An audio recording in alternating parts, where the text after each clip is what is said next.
வணக்கம் friends, welcome to காரசார் சமையல். இன்றைக்கி என்ன பார்க்க போகிறோன்னா கேரளா ஸ்பெஷல் சம்மந்தி எப்படி செய்யுதுன்னு பார்க்க போகிறோம்.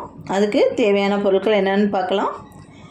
சின்ன வெங்காயம் 7லேருந்து 8 பல் உரித்து எடுத்து வச்சுருக்கேன்.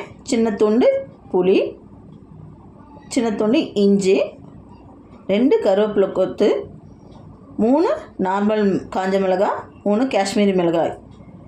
காஷ்மீரி மிளகாய் இல்லைன்னா மிளகாத்தூள் சேர்த்துக்கலாம். காஷ்மீரி மிளகாத்தூள் எல்லாத்தையும் ஒரு ஜாருக்கு ட்ரான்ஸ்ஃபர் பண்ணிடலாம்.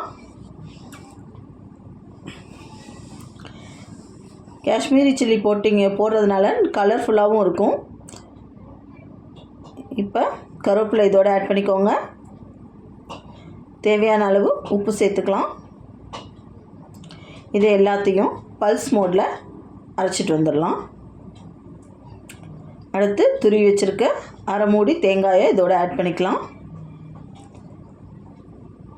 2 ஸ்பூன் தேங்காய் எண்ணெய் இதோடு சேர்த்து நல்லா கொரகொரப்பாக அரைச்சிட்டு வந்துடலாம். பாருங்கள், நல்லா கொரகொரப்பாக இருக்குது. சூப்பரான நல்ல டேஸ்டான சம்மந்தி ரெடி ஆகிடுச்சு. சுட சுட ரைஸில் இந்த சம்மந்தியை சேர்த்து கொஞ்சம் தேங்காய் விட்டு சாப்பிட்டு பாருங்கள். அட்டகாசமான சம்மந்தி ரெடி. நிறைய பேர் வீடியோவை சப்ஸ்கிரைப் பண்ணாமல் பார்க்குறீங்க. எல்லோரும் மறக்காமல் சப்ஸ்கிரைப் பண்ணிடுங்க. பேச்சுலருக்கெலாம் இது ரொம்ப சிம்பிளான ஈஸியான டிஷ்ஷு. ட்ரை பண்ணி பாருங்கள். இந்த வீடியோ பிடிச்சிருந்தால் லைக் பண்ணுங்கள், ஷேர் பண்ணுங்கள், கமெண்ட் பண்ணுங்கள், மறக்காமல் சப்ஸ்கிரைப் பண்ணுங்கள். Thank you friends.